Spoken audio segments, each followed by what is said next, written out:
Сәлем достар, біздің арнаға тіркеліп лайк басуды ұмытпаңыздар. Тағы да көптеген оқиғалар шығады. Бұл оқиға шағын ауылда болған. Отау құрғандарына небәрі 5-6 жыл болған Дәурен мен Айсұлудың ауылға қоныс аударғандарына аз ғана уақыт болған.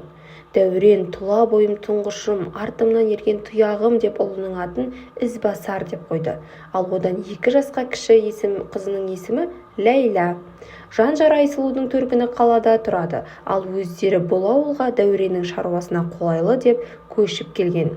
Сатып алған үйлері тәп-тәуір, жаңа үлгімен салынған, баспананың түр-сипаты еңселі, айналасындағы үйлермен салыстырғанда сонадайдан көзге бірден ілінеді.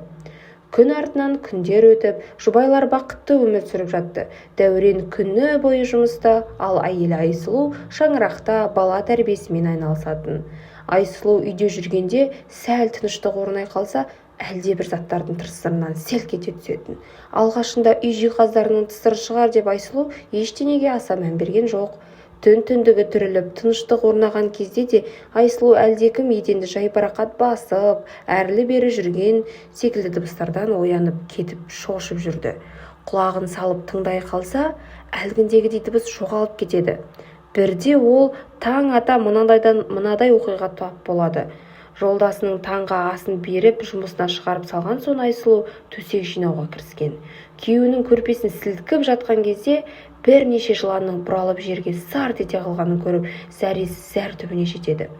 Дереу Дәуренге хабарласып мән-жайды айтады, бірақ ол бұған айтарлықтай мән бермейді. Қорқыныштан қол-аяғы дірілдеп кеткен Айсұлу асханаға барып су ішпек болады.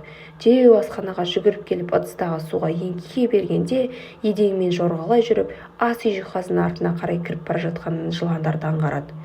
Сол күні Айсұлудың ештеңеге қолы бармады. Құдды бүкіл заттың арасынан жылан шыға келетіндей қорқыныш сезімі пайда болады. Кешқұрым Дәурен жұмыстан келген соң оқиғаның барлығын жолдасына бүге-шігесіне дейін айтып береді. Дәурен жатын бөлмедегі төсек орнының айналасын, ас-төстін, барлық бөлмелерді түгендей тінтіп шығады, бірақ ешқандай жылан ізін байқамайды. Арада бірнеше ай өтеді. Бұл кезде жанұяда жылан туралы қорқыныш сәл-пәл сейілгендей еді. Айсұлу әдеттегідей үй ішінде анау-мынау тіршіліктермен айналысып жүрген еді.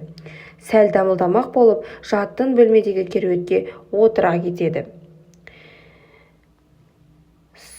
Көзі ілініп кеткен екен. Түсінде жұмсақ құмның үстінде жалаң аяқ, олайда бұлай балаша ойнап жүгіріп жүр екен. Кенет селк етіп оянып кетсе, қос аяғының үстімен бір жылан сусылдап өтіп бара жатыр. Айсұлу ойбай деп ышқына айқайлап, аяғын сілкіп қалғанда жылан ұшып түсіп жоқ боп кетеді. Әйелінің үрейлі түрін көрген Дәурен әйелі мен 2 баласын қалаға төркініне жіберіп, өзі үйдегі жылан атаулыны өлтірмек болып үйінде қалады. Ертеңіне жұмысқа бармай, жыландардың жарыққа шығуын күтіп отырады. Кенет теледидар қоятын үстелдің артқы жағынан басы қылтия шығып еденмен бойлап жорғалаған жыланды көріп, қолындағы балтасымен 5 бөліп тастайды. Осылайша көзіне көрінген жыланның бәрін балталай береді. Бірақ Дәурен мұнша жыланның үйге қалай кіріп кеткенін, олардың қай жақтан шығып жатқанын ұққан жоқ. Бар ойы сол жыландарды жою болды. Жорғалаған жыланның бәрін өлтіріп біттім дегенде әйелі мен балаларды қайтадан ауылға шақырып алады. Үйде жыланның қарасы көрінбегенге ерлі-зайыптылар енді тыныш өмір сүреміз бе деп ойлаған. Бірақ бұл ойлары бекер болып шықты. Түн ауа, Айсұлу ауа жетпей қиналып оянып кетті. Көзін ашса, бір жылан оны қылғындыра мойнына оралып тұр екен. Қимылдай қалса, одан сайын тұншықтырай түсетіндей еді. Есіктің табалдырығында жолдасы Дәурен аузынан ақ көбік атылып, өлім аузында жатты да, артынша қинала шығарған дауысы да үзілді. Жанында жатқан қос құлыншағы жалаңаш күйде әлде қашан ажал құшқан.